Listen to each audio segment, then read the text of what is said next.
My name is Lewis Cotty. I'm a trader at ADM and I'm here today to give you a brief update on the UK faba bean market.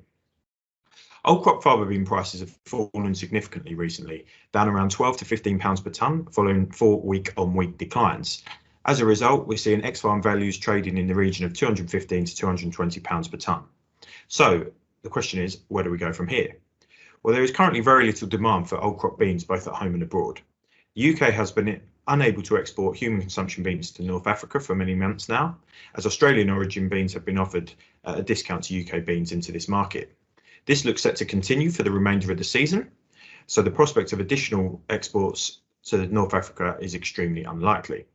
When looking to closer to home in the UK and Europe, most animal feed manufacturers have covered their immediate requirements, and whilst they may have additional demand over the summer, they are nervous about buying these forward positions, as old crop is a £20 to £25 premium to new crop, and they don't want to be left holding the baby, so to speak. As a result, we expect old crop values to continue to drift lower from here in the weeks to come. However, any growers with old crop beans left to sell shouldn't be too disheartened by the fall in values, as this fall was from the top of the market and current bean prices remain very good when compared to the values that have been achievable over the marketing year.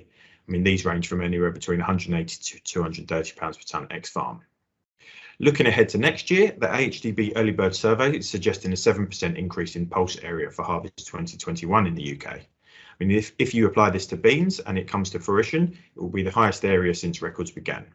Spring sowings in the UK are approaching completion, with much of the crop growing into reasonable conditions. The big question now is, what will the yield be?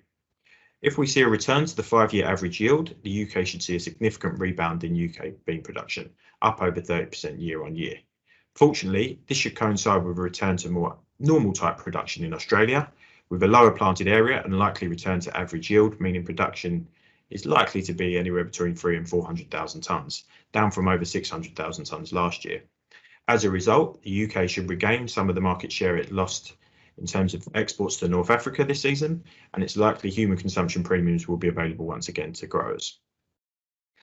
Nevertheless, the expected increase in exports to North Africa would not be enough to offset a 30% increase in production if it comes to fruition. Therefore, UK beans would have to find some additional demand, either in the UK or Europe, likely in the feed market. New crop bean prices have followed London wheat futures lower in recent weeks. However, at current prices, UK beans are still not competitive against mid-range proteins such as rape meal in many compound feed diets, and therefore not attracting the increase in domestic demand that they would need. On that basis, we would expect prices to remain under pressure in the long term if we get a reasonable growing season in the UK, and then no weather concerns across the globe pushing cereal and protein prices higher. However, this is a big if at the moment, particularly given the current dry forecast in the UK, and we all know how susceptible UK bean yields can be to dry weather over the spring. So if this does occur, this could be one red flag and push UK bean prices higher. Alternatively, with some global, cereal and protein markets particularly tight for next year, any weather concerns across the globe could spark a rally in these outside markets, which could in turn lift UK bean prices higher.